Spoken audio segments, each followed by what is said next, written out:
Okay, well, I wasn't really planning on recording anything, so I didn't bring anything to record with, like no microphone or anything, but I got a few minutes to kill here. I've got Zipidoo. I brought it over to my storage unit here, and there she be in the sunlight. I can hardly see what I am recording because it is so bright, but it's a nice day. And I also have all the other Zipidoo parts here. So I don't know if you watched the last Zipidoo video, but I mentioned Rob Noel. I don't know if you guys have met him yet, but he kind of specializes in EMs. That's sort of his thing.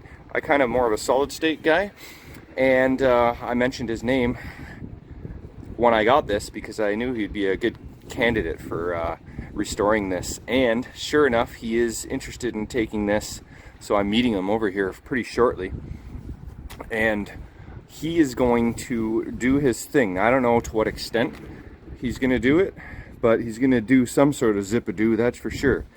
And my goal is to do a video of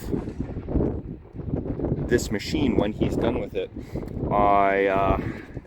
He was the one who took over the Pioneer EM project as well. I don't even know where the microphone is on this new phone, but I don't know if I'm speaking to the right side or left side. But so Rob took over the Pioneer that I had, again, EM. That's in a previous video if you check that out. And he's getting near the finish line on that. So what I want to do soon is go over, show off Rob's collection, and show kind of a before and after, well, an after of the Pioneer job that he did, because it's come a long way. He's worked his magic on it, and I'd like to check that out. Also, here's some decals. This is his address decals. He's missing 1.7 on one of the Pioneer drop targets, and I don't have an actual drop target, so he might use this. There's even enough, like it's 1774 and 1974, I think, are the dates on the Pioneer drop targets. So there's enough to actually redo all of them if he wants to, I believe, if that's the correct dates. But so I'm gonna give him those, see if he can use those. I've had those for like 15 years, so I guess I'm not using them. And then I figured that I don't need 6.5 black holes. I've getting near the finish line on black hole number 1, and I've already had enough black holes. So I'm gonna chop this one free. So this is a shout out to Clint. I don't know, I can't remember or know if you watch this channel, but if you do, here's your black hole. It's ready to go. Oh, one funny thing I noticed is for some reason somebody cut out the back side of this cabinet. I don't know why. It's got the you know, the plug housing, but I did find the piece in the cabinet, right? And then we got the balls, and I think you know where I'm going with this. Isn't that cute? So Clint, this is your black hole Pac-Man coming to you. This is getting shipped to BC, and here's a little quick tour. See how it's missing the front glass? Well, I have a replacement front glass. Here is the body. Now, I was going to take some photos of the underside of the lower playfield, but there's no prop rod on this guy, so I don't have enough hands to do that just yet. So I got to wait for Rob to get here, and then I can take some photos of the underside of the lower playfield. But here is the front glass. So that pretty much completes this machine. As far as I know, I don't know that there's anything else missing. Oh, spinner's good. The window looks good. No chips in the corners, which is nice. All the yellow stand-ups are there, that's good. And this plastic lane guide, that's not broken. Oh, hey, look who's showing up. Just in time. Wait, no, that's not Rob, never mind. Okay, so it looks like all the drop targets are there. And yeah, so this is the black hole I got from Mitch with the TX sector. So I axed this black hole, and that just means I have a little bit of less money tied up into my TX sector. So I like that. I like it a lot. It works out well, because how many black holes can one human restore and not want to just throw themselves into a black hole to end it all? But this looks pretty nice in the light. You can't really see, but and without the front glass, all the planet colors and asteroid colors, they look pretty cool. Yeah, so, and it's even got a motor in there, original motor. I don't know if it works or not, but that's what's going on. So I'm gonna hang back and wait for Rob to show up. Holy capacitor! That is the biggest capacitor I have ever seen in my life. And there's another. Holy hell. Yeah, I don't think those would be original. Somebody, I think, I remember actually Mitch saying that Dave said that this silver one might be a Williams capacitor, but really, that's like, it's bigger than a size of a beer can. That one's like a mini beer can. That is like a monster beer can.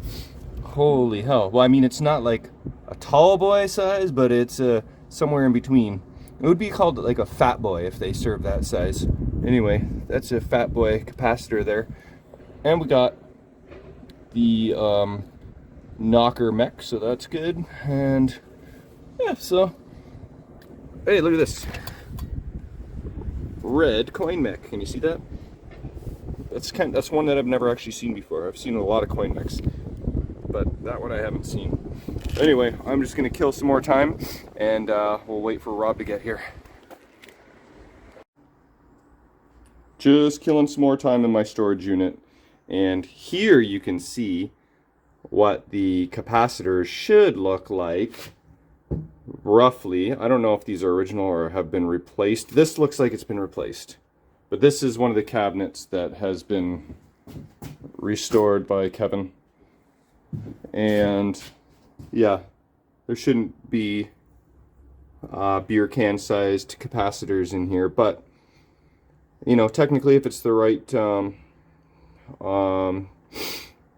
you know, capacitance and voltage, then it's fine, right? It can be, I think it can be a higher voltage rating, but as long as the capacitance is correct, then it's fine. And here's what, you know, this is supposed to look like too. That just gets mounted to the back. Why they cut that hole in the other black hole cabinet, whoever did that, I don't really know, but people do lots of interesting things, and most of the times you have to undo them. Oh, look at this. Apparently I have some fuses to be replacing.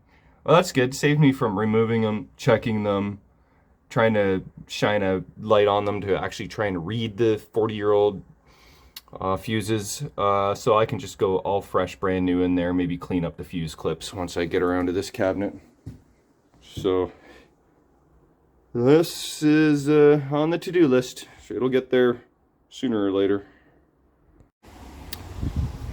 Alright, so still killing time. I got a few minutes left, so I thought I'd go for a quick little tour of my storage unit, because why not?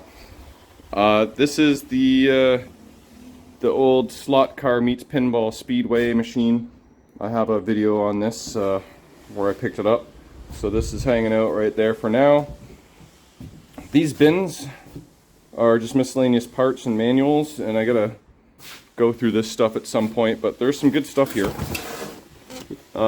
Meteor drop target, assembly, just all kinds of miscellaneous stuff, more drop target stuff. Okay, so one of the black holes Kevin restored. This is the Pink Panther I got with no head. That is going to be a big project, but a fun one. I'm looking forward to doing that at some point.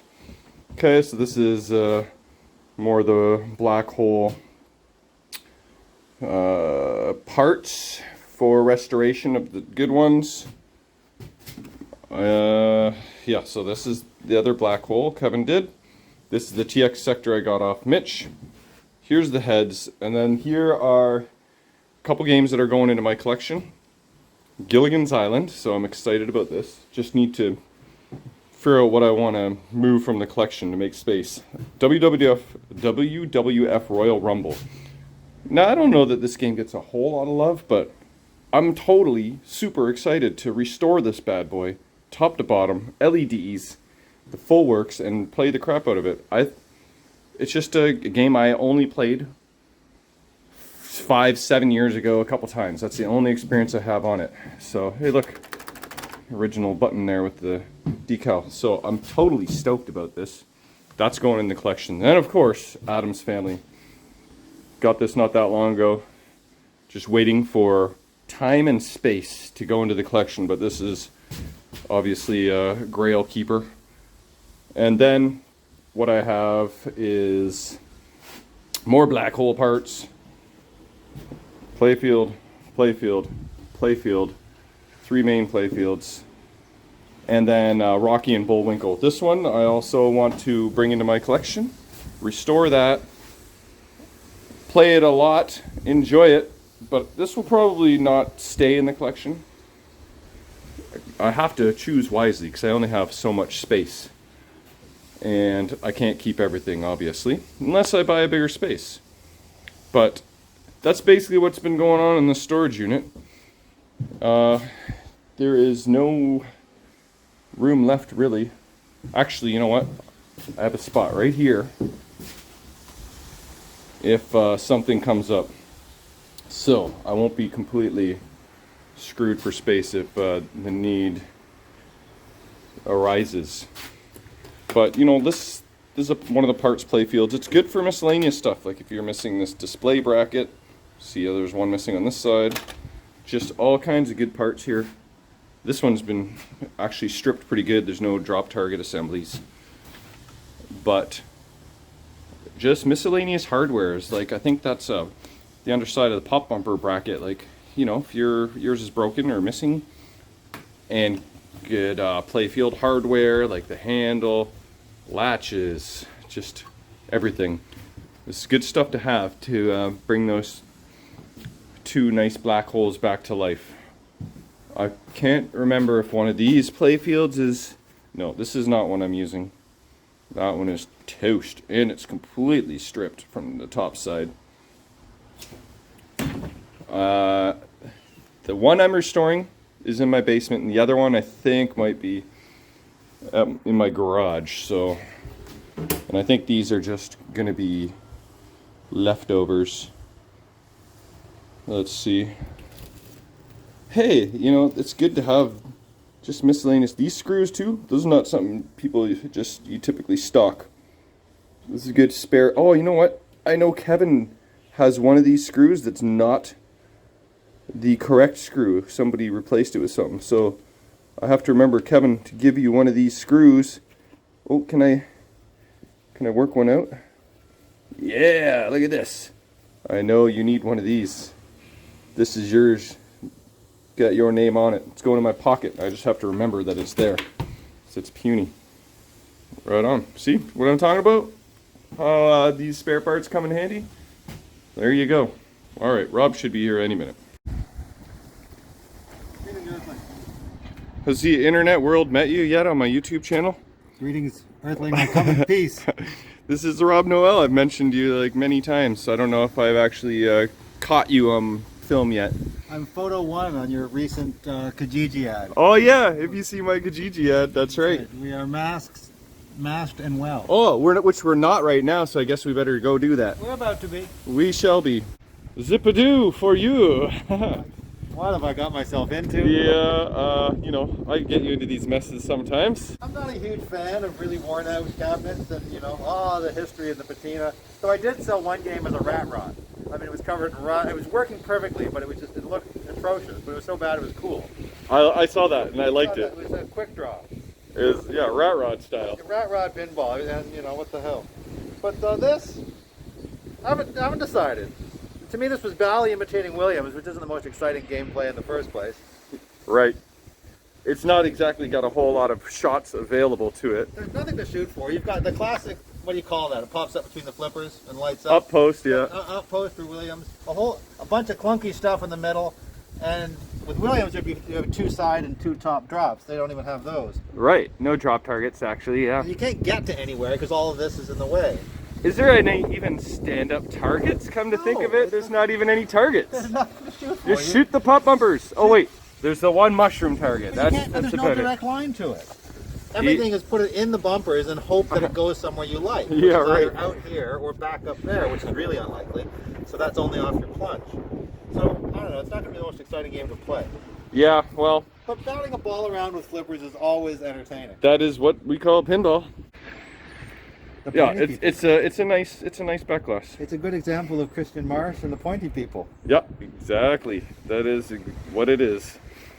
Pointy people. At first, it takes a while to figure him out. His arms go all the way over to here. Oh, right? I didn't even really actually notice you that. can't see. There's his sweater. He's got a V-neck, and you know, he's wearing a shirt with cuffs underneath. Oh, yeah, good eye. I didn't actually catch that. Yeah, that's not just a face on a thing. That's the whole All eye. right.